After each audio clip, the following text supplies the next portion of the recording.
So over the years, there has been this big debate when it comes to the Mario series. Since it's been around for 40 years and had multiple spin-offs, people have questioned if all the Mario games are canon. Is there a continuity or a connection for all these games?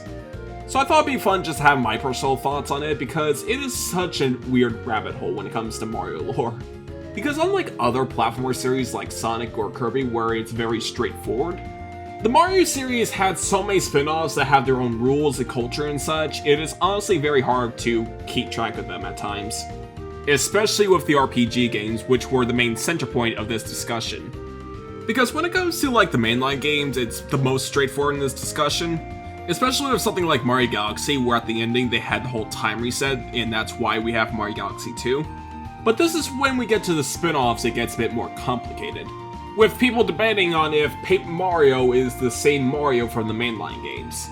But before I could go into that fucking rabbit hole of a discussion, I should mention that specifically I'm going to be talking about the RPG continuities in this video.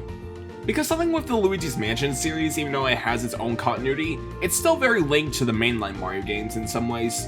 As this was the game that introduced Professor Egad to the series, and even though he doesn't appear physically, he has a large role in Mario Sunshine for example, as most of his inventions were in that game.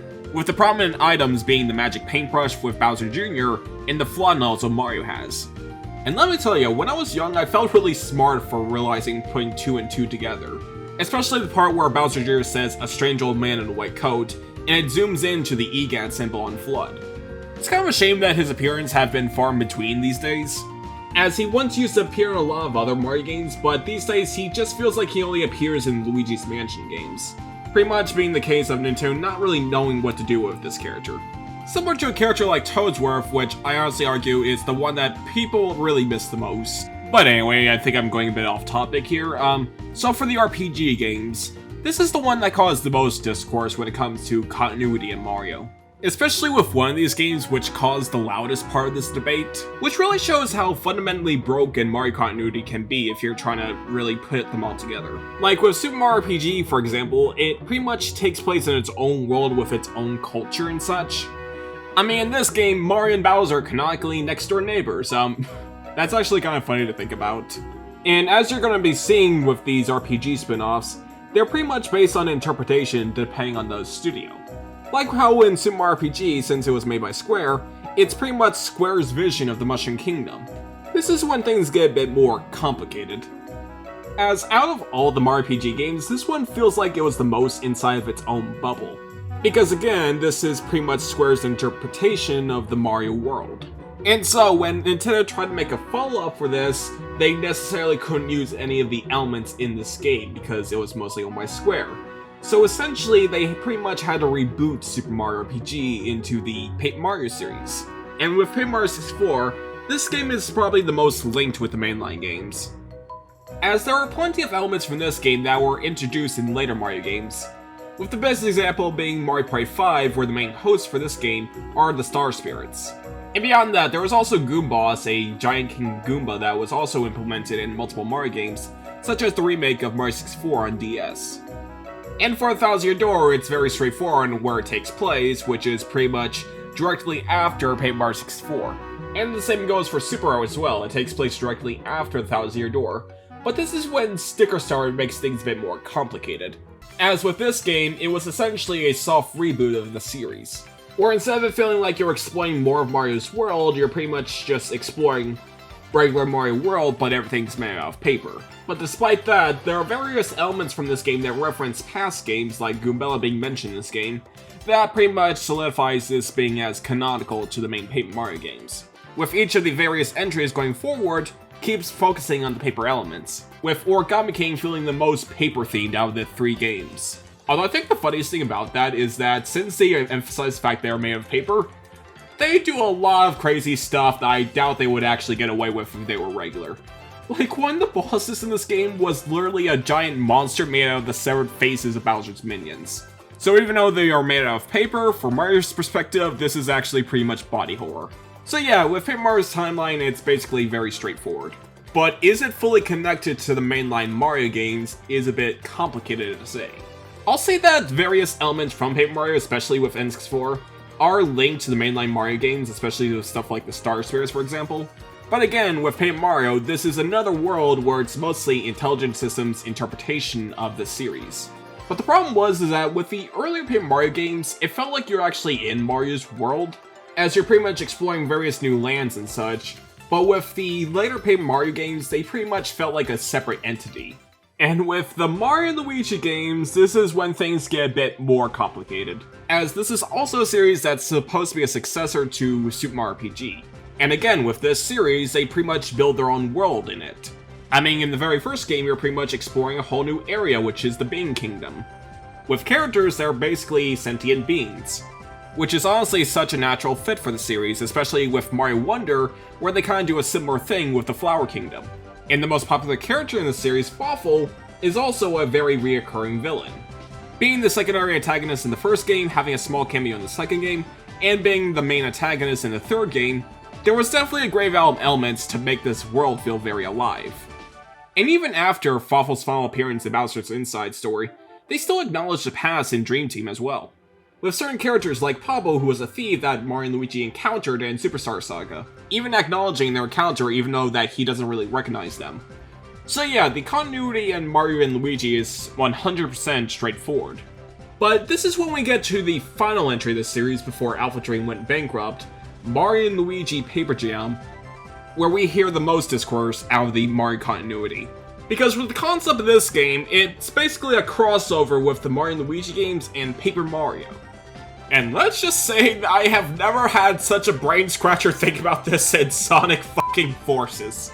And so now, instead of the idea of this Mario and this Mario being the same, this game tries to state that these two are apparently separate entities, which permanently caused a big divisive when it comes to the Mario fans. Not helping with the fact that this game suffered from severe development issues, as originally they were going to go bigger in scale with a lot more original characters and such, but the characters they created for the game didn't really go well, so they had to restart everything and made it overly safe. And over the years after this game released, it slowly caused a big discourse of the idea of this Mario and this Mario being separate entities, just for this one game alone. As according to the story of this game, the world of Paper Mario is located in this book, and the real Mario is not made out of paper. Since again, around this time, they were focusing way too much on the paper gimmicks of Paper Mario, so it was during the soft reboot era of the series. And for my personal thoughts of it, I'm just like, I honestly don't really care at that point. Is Paper Mario and Paper Jam the same one for the Paper Mario series? Who knows? I'm just under the belief that with all the Paper Mario games, it's the same Mario. I think the problem is that with these two RPG series, they both have a straightforward continuity, but if you combine them, that's when things get truly confusing. But the thing is that I feel like people are really undermining this aspect. The world of Mario is very flexible in terms of settings and such. Like, the entirety of the Mushroom Kingdom constantly changes in every single game, even beyond the RPGs, even stuff like the mainline Mario games. Like Peach's Castle being located here, or located here, or located here. I do believe Mario and Paper Mario and the one in Mario and Luigi are the same character. It's just that with Paper Jam, Paper Mario is just suddenly a separate entity. Same with the Paper Mario series as a whole, like the Mushroom Kingdom used to look like this, but with Origami King it looks like this. Mario's world always changes in every game, but they at very least have various elements that's shared in each game. And I think this is the very root of everything, because with Paper Mario and the Mario Luigi games, most of their elements are stuck in their respective games. Unless it's a really cool Easter egg, you're not going to be seeing a lot of big elements of Paper Mario in the latest Mario Kart game anymore.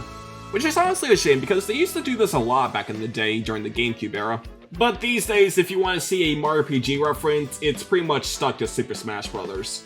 I'm kind of doubtful we'll ever see the RPG characters implemented in other Mario games, because with something like the mainline Mario games, they mostly focusing on trying to have a brand new world like with Wonder and Odyssey. And for stuff like the multiplayer spin-off games like Mario Kart, I think their big focuses are on like more relevant Mario characters, such as characters like Pauline, King Bob-omb, Dixie Kong, and Poochie.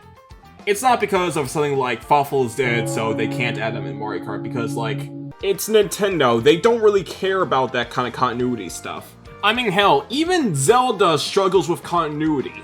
So I think this whole discourse of Mario timeline and what's canon or what's not is kind of ridiculous. Especially when Mario himself changes, like suddenly he's a doctor, suddenly he's a CEO of a toy company, suddenly he's a time traveler to meet Isaac Newton. But at the very end of the day, Mario is still Mario.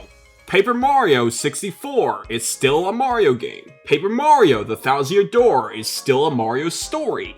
Moo Moo Meadow Milk is still a drink in Mario games. I don't really care how this game is connected to this game. As long as the Mario game is well made and has a sense of whimsical and creativity, that's what I always care about the most. But I'm not really fully against the idea of making a Mario timeline.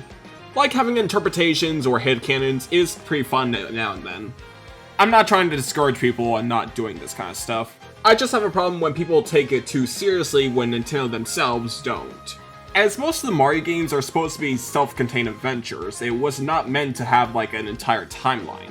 And when they do, it's mostly self-contained in their certain spin-off series. So if you agree with me or disagree with me, it doesn't really matter because it's a Mario discourse, so we lose either way. That's my personal thoughts on this whole thing, so thank you for watching and I'll see you later. Bye bye!